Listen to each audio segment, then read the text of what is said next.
তো গাইস আজকে আপনাদের মাঝে আবার নিয়ে আসলাম প্রথম অধ্যায়ে মান নির্ণয়ের একটি অঙ্ক। প্রথম অঙ্কটা আমি বুঝিয়ে দিয়েছি প্রথম পার্ট 3-তে। দেখেন আমরা প্রথমেই আমাদের ব্র্যাকেট হবে first bracket, second bracket, third bracket. এই ব্র্যাকেটগুলোর সাথে পরিচিত হবেন সর্বপ্রথম, তাহলে আপনারা ভালো করে বলতে পারবেন এবং অঙ্কটা করতে পারবেন। এরকম যদি অঙ্ক দেখা যায় প্রথম অধ্যায়ে যায়, যদি এ ওর বির মান সত্য হয়, এক্স ওয়াই এর মান মিথ্যা হয়, তাহলে নিম্নের বচনাকারটির সত্য মান নির্ণয় করো। সত্য মান নির্ণয় করো, বচনাকারটি থাকতে পারে কিংবা উক্তিটির সত্য মান নির্ণয় করো, এরকম করে অঙ্কটা দেওয়া থাকতে পারে। তাহলে এ ওর বির মান কি বলছে? সত্য, তার মানে টি, এর মান টি, বির মানও টি। এক্স ওয়াই এর মান মিথ্যা, মানে এক্স এর মানও এফ, ওয়াই এর মানও এফ। এরকম কিছু যদি দেওয়া থাকে তাহলে আমাদের অঙ্কটা এরকম করে একটা অঙ্ক দেওয়া থাকবে, বচন আকারে অঙ্কটা দেওয়া থাকবে। তাই এই বচন আকারে অঙ্কটা যদি এরকম করে দেওয়া থাকে তাহলে আমাদের প্রথমে যে কাজটা করতে হবে, সর্বপ্রথম হচ্ছে এই অঙ্কটির মান নির্ণয় করতে হবে। কার কি মান, আগে মানটা বসাতে হবে। আপনাকে সর্বপ্রথম হচ্ছে মান বসাতে হবে। দেখেন আমি এখানে মানটা বসিয়েছি। প্রথমে থার্ড ব্র্যাকেট থাকবে, সেকেন্ড ব্র্যাকেট থাকবে, এক্স এর মান কি এফ, এফ মানে কি এক্স ওয়াই এর মান মিথ্যা বলছে, তাহলে এফ বসাইছি, বির মান টি, এ বির মান টি বসাইছি, তারপরে ভেল ব্র্যাকেট আছে, তারপরে এর মান টি বসাইছি, নাল এক্স ওয়াই এর মান দিছে কি এফ, এফ বসাইছি, ফার্স্ট ব্র্যাকেট সেকেন্ড ব্র্যাকেট দিয়ে আটকে দিছি, ডট দিছি, সেকেন্ড ব্র্যাকেট আছে, এটা ফার্স্ট ব্র্যাকেট, এর মান টি, বির মান টি, এই যে এ বির মান টি বসাইছি, সেই জন্য নালের মান নাল দিয়ে দিয়েছি, ফার্স্ট ব্র্যাকেটটা দিয়ে দিয়েছি, এক্স এর মান এফ, এক্স ওয়াই এর মান এফ বসাইছি, এই যে ওয়াই এর মানও এফ বসিয়েছি। তাহলে সেকেন্ড ব্র্যাকেট থার্ড ব্র্যাকেট দিয়ে দুটাকে একদম আটকিয়ে দিয়েছি। এইভাবে আপনাদের প্রথমে হচ্ছে মানটা বসিয়ে নিতে হবে। তারপরে হচ্ছে কোন কাজটা, আমাদের ফার্স্ট ব্র্যাকেটের কাজটা। প্রথম হচ্ছে আমাদের ফার্স্ট ব্র্যাকেটের কাজ।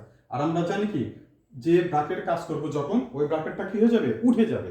তাহলে আমরা ফার্স্ট ব্র্যাকেটে এই ফার্স্ট ব্র্যাকেটের কাজটা করব। এই ফার্স্ট ব্র্যাকেটের ভিতর কিসের সূত্র? ডটের সূত্র আমরা জানি। তাহলে আমরা জানি কি ডটের সূত্র, টি ডট টিতে টি হয় আর বাকি সব ক্ষেত্রে এফ হয়। তাহলে এখানে কি টি ডট টি নাই, তাহলে কি এফ ডট টি আছে, তাহলে এটা অবশ্যই এফ হয়ে যাবে। তারপরে কিসের সূত্র? ভেলের সূত্র। আমরা জানি কি এখানে এই ব্র্যাকেটের কাজ হচ্ছে নালের সূত্র। আমরা জানি কি টি নাল এফ তে এফ হয়। নালের সূত্রে আমরা মাথায় রাখবো যে সবসময় টি নাল এফ তে এফ হয় আর সব ক্ষেত্রে টি হয়ে যায়। তাহলে আমরা কি দেখতেছি, টি নাল এফ আছে, তাহলে অবশ্যই এটা এফ হয়ে যাবে। এখানে সেকেন্ড ব্র্যাকেট দিয়ে দেব, তারপরে ডট। তারপরে আবার দেখেন আপনি এই যে সেকেন্ড ব্র্যাকেট আছে এখানে, এই সেকেন্ড ব্র্যাকেটটা এখানে দিয়ে দেবো ফার্স্ট ব্র্যাকেট। আমরা জানি কি ডটের সূত্রে এটা টি ডট টিতে টি হয়। আমরা ডটের সূত্রে অবশ্যই জানি যে টি ডট টিতে টি হয়, তাহলে আমি এখানে টি দিয়ে দেবো। এই ফার্স্ট ব্র্যাকেটের মান এখানে টি হয়ে যাবে, নাল বসাবো, নাল এখানে আছে।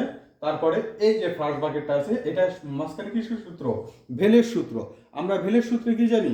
সব সময় জানি ভেলের সূত্রে এফ ভেল এফ তে এফ হয় আর বাকি সব ক্ষেত্রে টি হয়ে যায়। তাহলে আমাদের কি এফ ভেল এফ আছে, তাহলে অবশ্যই আমরা এফ বসিয়ে দিব, তারপরে সেকেন্ড ব্র্যাকেটটা দিব, থার্ড ব্র্যাকেটটা দিয়ে দেব।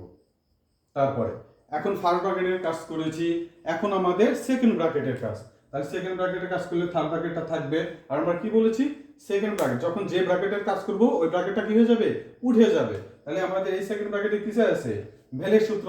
আমরা জানি কি এফ ভেল এফ তে কি হয়, অবশ্যই এফ হয়। তাহলে আমাদের এখানে এফ ভেল এফ আছে, তাহলে এখানে এফ বসিয়ে দেব। তাহলে সেকেন্ড ব্র্যাকেটটা উঠে গেছে, এখানে কি আছে? ডটের সূত্র আছে। এই সেকেন্ড ব্র্যাকেটের ভিতর কি আছে দেখেন, টি নাল এফ আছে। আমাদের ওখানে কিসের সূত্র আছে এখন? নালের সূত্র। আমরা নালের সূত্র জানি কি, যদি তাহলে যদি তুমি আসো তাহলে আমি যাব, তাহলে যদি তুমি আসছো তাহলে আমি যাব, তাহলে আমি ওখানে যাইনি, তাহলে কি হয়েছে? মিথ্যা। আর আমরা শর্টকাটে কি বলতে পারি, আমরা নালের সূত্রে জানি টি নাল এফ তে এফ আর বাকি সব ক্ষেত্রেই কি হয়ে যায়, তাহলে অবশ্যই এটা কি হয়ে যাবে, টি নাল এফ তে এফ হয়ে যাবে। তাহলে থার্ড ব্র্যাকেটটা দিয়ে দেবো, যখন যে ব্র্যাকেটের কাজ করবো ওটা আমরা উঠিয়ে দেবো।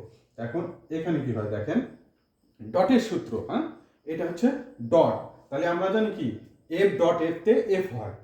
কেন এফ হয়? আমরা জানি ডটের সূত্রে টি ডট টিতে টি হয় আর সব ক্ষেত্রেই এফ হয়ে যায়, তাহলে এখানে এফ হয়ে যাবে। তাহলে আমাদের মানটা বসে গেল। তাহলে আমরা কি বলছি, প্রথমে আপনারা প্রশ্নটা দেখবেন এরকম একটা অঙ্ক দেওয়া থাকবে, অঙ্কটা তুলবেন, তোলার পরে আমাদের প্রথম কাজটা হবে হচ্ছে মান বসাতে হবে, তারপরে ফার্স্ট ব্র্যাকেটের কাজ করতে হবে, তারপরে সেকেন্ড ব্র্যাকেটের কাজ করতে হবে, তারপরে থার্ড ব্র্যাকেটের কাজ করতে হবে, তারপরে অ্যান্সার চলে আসবে। তারপরে এখন লিখবেন এই যে সুতরাং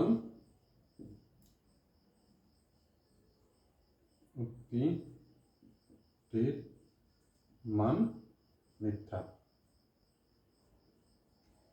সুতরাং উক্তিটির মান মিথ্যা। এখানে এফ আসছে, হ্যাঁ, এই জন্য আমরা উক্তিটির মান মিথ্যা বলে দিয়ে দিচ্ছি। তো এইভাবে আপনারা অঙ্ক করবেন, যতগুলো অঙ্ক আছে সব এই নিয়মে অঙ্ক করে যাবেন।